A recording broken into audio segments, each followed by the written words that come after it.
Hello and welcome everyone to another episode of My Future Energy Career. My name is Jalen Choi and I will be interviewing today's STEM hero, Dr. Cris Liban. So Cris works as a Chief Sustainability Officer at LA Metro. Again, we're so happy to have you here today, and without further ado, I will pass it off to him and he can tell us a little bit about his career. Yeah, thank you, Jalen. I'll just have a few slides to complement, what I'm going to talk about. And primarily, I'll focus on three major things: where I'm from, what my life's choices were, growing up in my home country, the Philippines, and moving here in the United States, and eventually, my career here as an environmental engineer and now the Chief Sustainability Officer of third largest transportation agency in the whole country. So this map pretty much shows, where all different countries are, around the world, and the icon that you will see here, that's where we are. That's where California is, and within that small spot there is where I am situated here in the Los Angeles area. And in the next slide, you will see essentially the icon jump, and that's where the Philippines is. This particular slide just shows you a little bit of the different views and vistas of the country. The Philippines consists of 7,100 plus islands.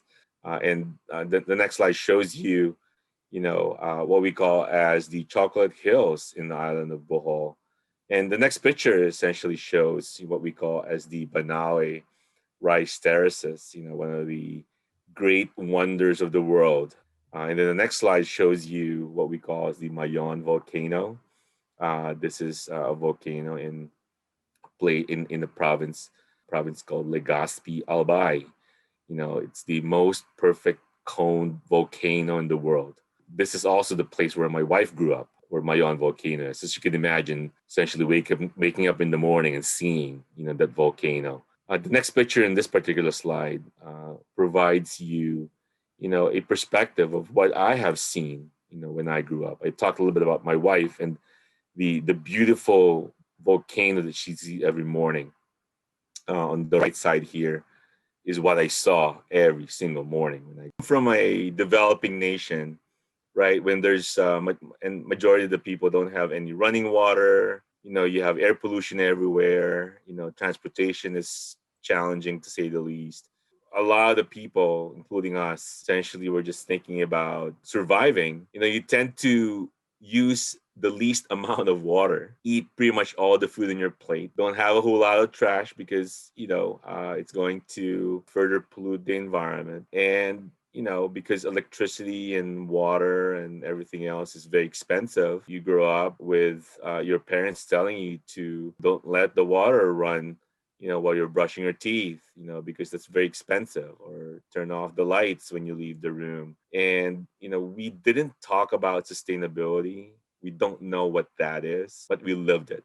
Yeah, thank you so much for sharing that. Yeah. Yeah, we will move on to some of your childhood curiosities. Never really had the luxury of too many toys. My dad brought us some toys, or bought us some toys, I should say. And for the most part, while we have some toys that we can play with inside the house, we always tried to play outside, challenge to create new games with other kids. I also collected stamps, a lot of stamps. That's the way for me to go in different parts of the world. I always loved nature as well.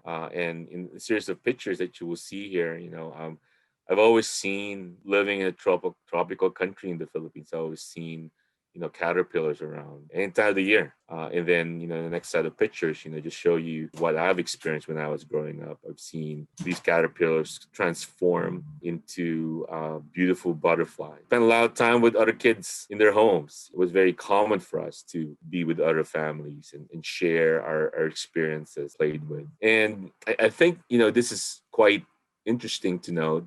I had no clue what science, technology, engineering, mathematics, also called STEM, didn't know what that meant. I just enjoyed life. I just enjoyed life as a kid. Yeah, moving on, we'll talk about your journey immigrating to America.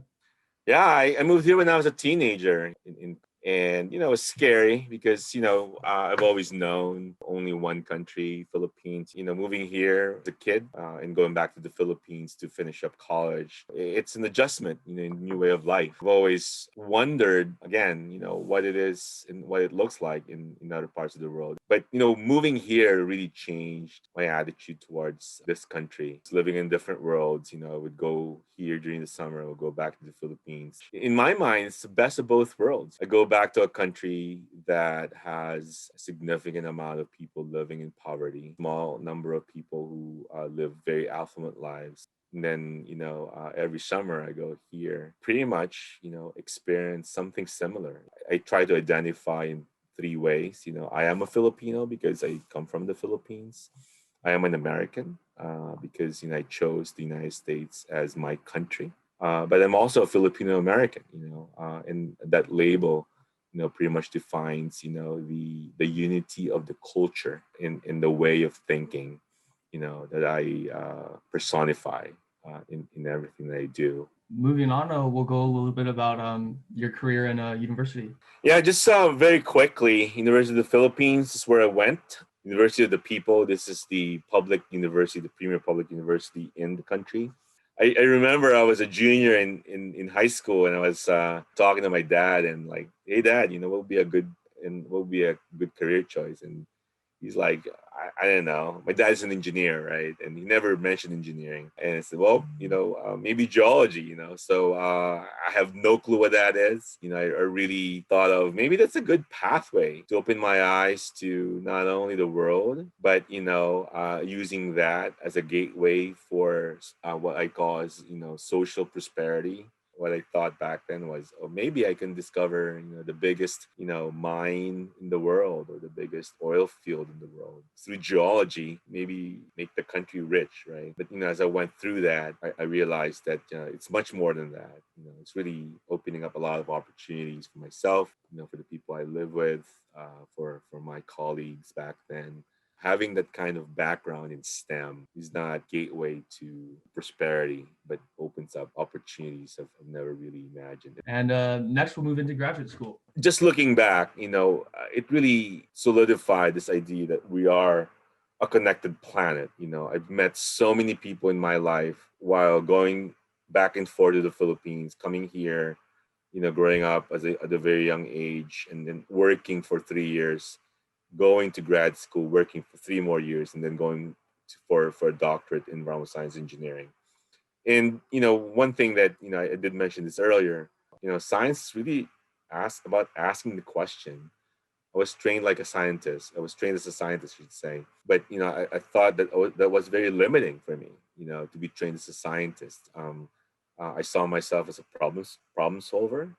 And so in grad school, I rewired my brain to think like an engineer, having that powerful combination of being able to ask the very difficult questions, but at the same time, being able to think about the solutions. That is very powerful. For the most part, majority of the world does not really live like us, I relate that to a social issue, right? That I deal with in some of our communities here in Los Angeles. The access to fresh food. A lot of our communities, including in some of the communities I've lived in, we see a lot of liquor stores, but not a whole lot of groceries. And in many of those same communities or grocery stores might be in existence. The fresh food that they sell in those groceries are not top notch, unlike in some communities where there's affluence, and one part of me as a scientist is asking, well, we have transportation system, we have a problem of fresh food access. My team and I asked the very difficult question: how can we enhance our services and our messaging to these communities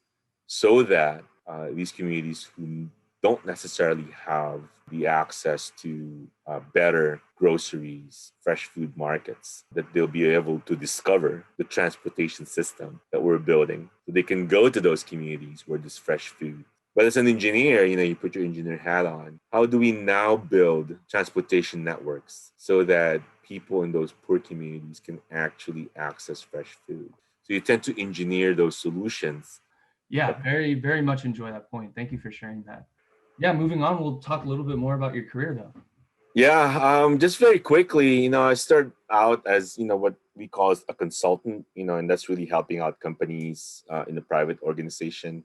What I did there was that literally quit that job and went to public service, reinvented myself, started out pretty much towards the second to the lowest position, here in LA Metro. We move more than 1 million people per day to allow people to go to communities where they've never imagined. We move people from South LA to Malibu, from North County down to Long Beach, and anywhere in between. Yeah, I do feel like sometimes we do take for granted how important public transportation is and how Yeah. connected it makes us as a community. Yeah, for now, you can talk about some of your day-to-day activities.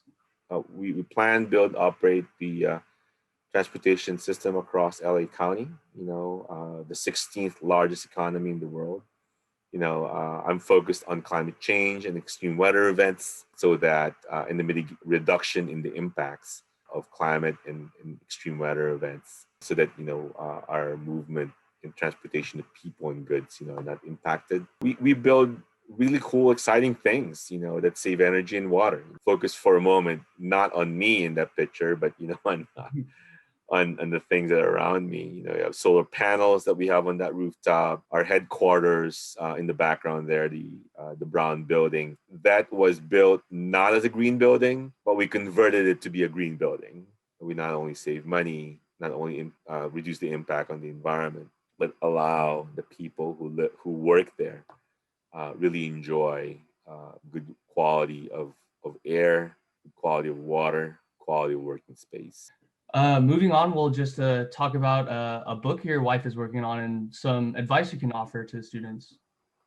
Yeah, I mean, in this book, I wrote a chapter with my wife. There's this letter that my wife and I wrote for our son JP and for other kids, and just want to point out, 6 things in here. There's a lot more in that letter, but just 6 things that I thought I should say would be good for our interview here. Maximizing your potential.